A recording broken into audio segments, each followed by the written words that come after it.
Hello everyone, welcome to my channel. तो आज हम बात करेंगे हमारे MS1 में जो हमारी डिजीज है एम्फेसिमा, तो उसका सेकंड पार्ट की। उसके पहले पार्ट में हमने विद डायग्राम कुछ रिस्क फैक्टर, कुछ फिजियोलॉजी, डेफिनेशन वगैरह सब किए थे, कॉम्प्लिकेशंस भी किए थे। तो अब हमारे नेक्स्ट आ जाती है इसमें मैनेजमेंट। तो सबसे पहले हम मेडिकल मैनेजमेंट की बात करेंगे। तो मेडिकल मैनेजमेंट के अंदर जो हमारी चीजें आती हैं वो हो जाती है सबसे पहले ब्रेकियो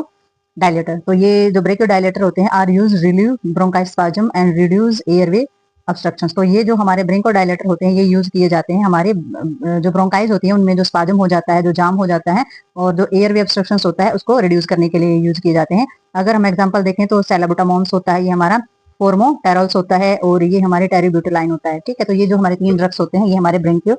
डायलेटर जो है वो बोले जाते हैं, और ये हमारा रिलीफ करते हैं हमारे जो लंग्स के अंदर जो दिक्कत हो जाती है उसको। तो नेक्स्ट इन्होंने बताया है कि also bronchi dilator are essential in case of increase oxygen distribute in lungs and relaxation smooth muscles. तो इन्होंने बताया ब्रेकियो डायलेटर जो है बहुत ज्यादा जरूरी हो जाते हैं उस केस के अंदर जहां पर आपने ऑक्सीजन को बढ़ाना है, यानी कि ऑक्सीजन को डिस्ट्रीब्यूट करना है, फैलाना है, और लंग्स के अंदर जो स्मूथ मसल्स पाई जाती है उनके रिलैक्शंस के लिए बहुत ज्यादा जरूरी हो जाते हैं हमारे ये ड्रग्स। ठीक है, नेक्स्ट इन्होंने बताया एंटी कोलिनर्जिक हमारे एजेंट जो होते हैं वो क्या करते हैं। तो ये हमारा जो कोलिनर्जिक जो एजेंट होते हैं, फॉर एग्जाम्पल इन्होंने बता रखा है कि इंप्रा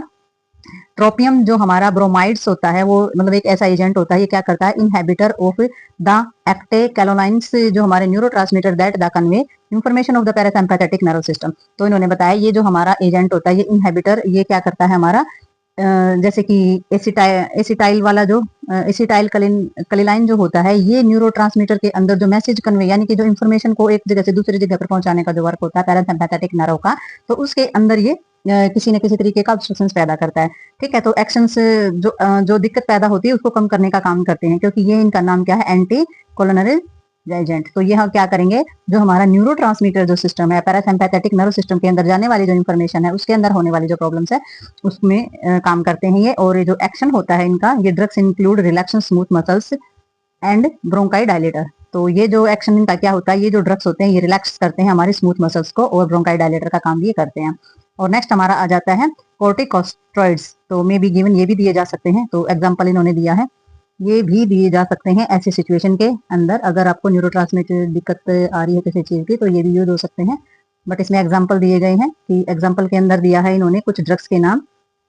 तो ये भी हमारे उसी प्रॉब्लम में काम आ सकते हैं। तो इसमें एग्जाम्पल में इन्होंने दिया है बिक्लो मैथोसोन है,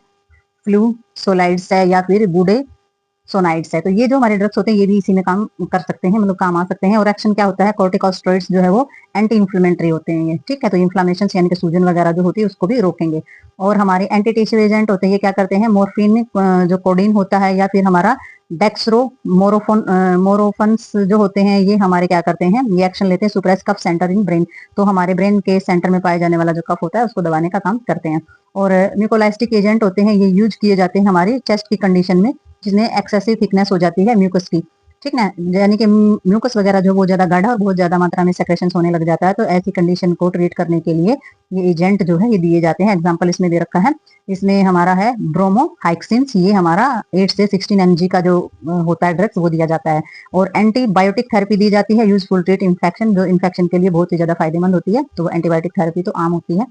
तो एंटीबायोटिक थेरेपी तो लगभग सभी कंडीशन में दी जाती है। तो नेक्स्ट वही हम इसका देखेंगे, इसमें है हमारी नर्सिंग मैनेजमेंट। तो नर्सिंग मैनेजमेंट के अंदर इन्होंने बताया है कि सबसे पहले आपने एलिवेट करके रखना है हेड को। ठीक है, तो हेड को ऊपर की तरफ रखेंगे बेड पे, पोजीशन वगैरह रेगुलर चेंज करानी है पेशेंट की, प्रोवाइड करवानी है फाउलर और सेमी फाउलर पोजीशन जो होती है वो प्रोवाइड कराओगे, क्योंकि लंग्स जो है एक्सपेंड हो जाएंगे प्रॉपरली और रिलीव हो जाएगा डायजोपिनिया, इनके सांस लेने में जो दिक्कत आ रही है वो हमारी कम हो जाएगी। इसलिए ये जो पोजीशन होती है ये देनी बहुत ज्यादा जरूरी होती है। ठीक है, और ये हर किसी जो भी आप जो रेस्पिरेटरी सिस्टम की जितनी भी चीजें पढ़ते आए हो उसमें थोड़ा थोड़ा सेम ही है ये सारी चीजें। तो आपने टीच करना है और इंकरेज करना है पेशेंट को डीप ब्रीदिंग टेक्निक के लिए कि उसमें लंबी लंबी गहरी गहरी सांसें लेनी है। इंक्रीज करना है आपने कि रेस्ट वो अच्छे से करे ताकि उसे सांस लेने में दिक्कत ना आए। मॉनिटर करना है आपने एबीजी जो आर्टरी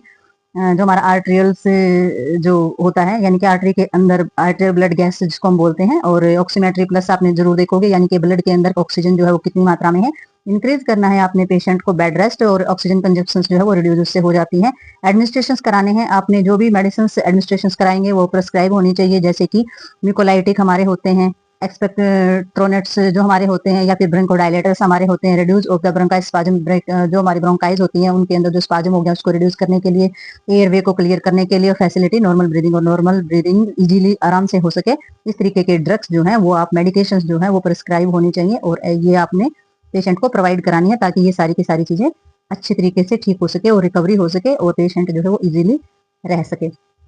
तो नर्सिंग डायग्नोज आप क्या करेंगे पेशेंट का, तो डायग्नोज सिस्टम में आप देखेंगे आपने सबसे पहले गैस एक्सचेंज रिलेटेड जो अबनॉर्मलिटी है वो देखनी है, तो डिस्ट्रक्शन देखना है एल्वियोल्स और कैपिलरीज मेम्ब्रेन के अंदर कितना डिस्ट्रक्शन हुआ है, कितनी प्रॉब्लम है, कितनी इंजरी है और कितनी ज्यादा दिक्कत बढ़ी हुई है, तो ये डायग्नोज करना बहुत ज्यादा जरूरी है। दूसरा आपने एयरवे जो है जहाँ से एयर आ जा रही है तो वो रास्ता देखना कितना क्लियर है, रिलेटेड देखना है आपने एल्वियोल्स इन्फ्लेमेशन जरूर देखेंगे कि वहां पर सूजन कितनी है, एडिमा कितनी है, फॉर्मेशन कितनी है, स्पूटम प्रोडक्शन कितना है, प्लूरिटिक पेन कितना है, तो ये सारी की सारी चीजें आप डायग्नोज के अंदर देखना है कि भाई जो लंग्स है उसके अंदर हमारी जो सूजन है वो कितनी है, सूजन कितनी बन रही है, जो बलगम वगैरह वो कितना प्रोडक्शन हो रहा है, प्लूरिटिक पेन जो है लंग्स के अंदर जो दर्द है वो कितना है, तो सारा नर्सिंग डायग्नोज में आप देखेंगे। नेक्स्ट आपने बैलेंस करना है, इम्बैलेंस अगर न्यूट्रिशन इम्बैलेंस है बॉडी के रिक्वायर के हिसाब से, आपने एनोरेक्सिया भी भूख नहीं लगती है, स्पूटम प्रोडक्शन बहुत ज्यादा हो रहा है, बुखार हो रहा है पेशेंट को, ठीक है, ब्रेकियोडायलेटर ज्यादा हो रखा है, ब्रेक जो है बहुत ज्यादा फैल रही है, उसका ट्रीटमेंट आपने देखना है, odour and taste of sputum, आप जो स्पूटम है जो बलगम है उसका कैसा स्वाद है या फिर कैसा उसका कलर है, ये सारी की सारी चीजें आपने डायग्नोज करनी है और डायग्नोसिस जब आप करेंगे तो ये सारी चीजें आपने बारीकी से देखनी है, तभी आप पेशेंट की इंटरनल कंडीशन को समझ पाएंगे कि पेशेंट को क्या दिक्कत है। नेक्स्ट आपने जो एक्टिविटी है tolerance related of hypoxia of imbalance O2 supply and the demand पटेक, तो आपने एक्टिविटीज जो है वो करानी है भी, जितनी भी एक्टिविटी टॉलरेंस कर सकता है या फिर जो चीजें बर्दाश्त नहीं उससे रिलेटेड, या फिर हाइपोक्सिया यानी कि ऑक्सीजन जो है ऑक्सीजन की कमी हो जाना किसी भी प्रकार से, तो आपने O2 सप्लाई करनी है जितनी भी डिमांड पेशेंट की बॉडी को होती है,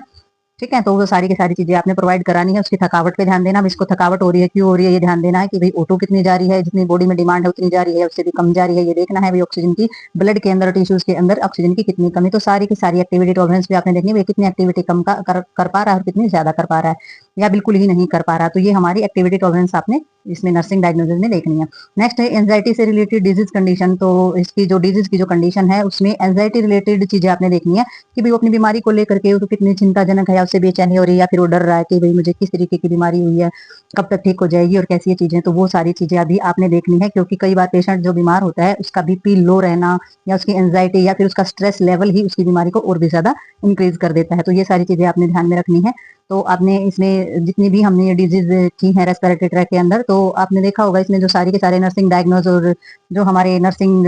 मैनेजमेंट है वो सारी मिलती जुलती सी आती हैं, तो आपने देखना है कि हमारी जो एक तरीके की डिजीज है एक ही ट्रैक की, जैसे यूरिनरी सिस्टम की होंगी उनकी मिलती जुलती हो सकती है, रेस्पिरेटरी ट्रैक की या डाइजेस्टिव सिस्टम की होगी तो मिलती जुलती हो सकती है, लेकिन इसमें कुछ थोड़ा थोड़ा डिफरेंट चीजें आ सकती हैं, बट वो एक जैसी होती हैं। अगर आप एक में नर्सिंग मैनेजमेंट और नर्सिंग डायग्नोज और कॉम्प्लिकेशन जो होते हैं थोड़ा थोड़ा सेम ही होते हैं, तो आपने अच्छे से करना है। ये आपकी जो डिजीज है ये कंप्लीट हो चुकी है, तो हम मिलते हैं नेक्स्ट टॉपिक में और नेक्स्ट डिजीज के साथ, तब तक के लिए बाय बाय।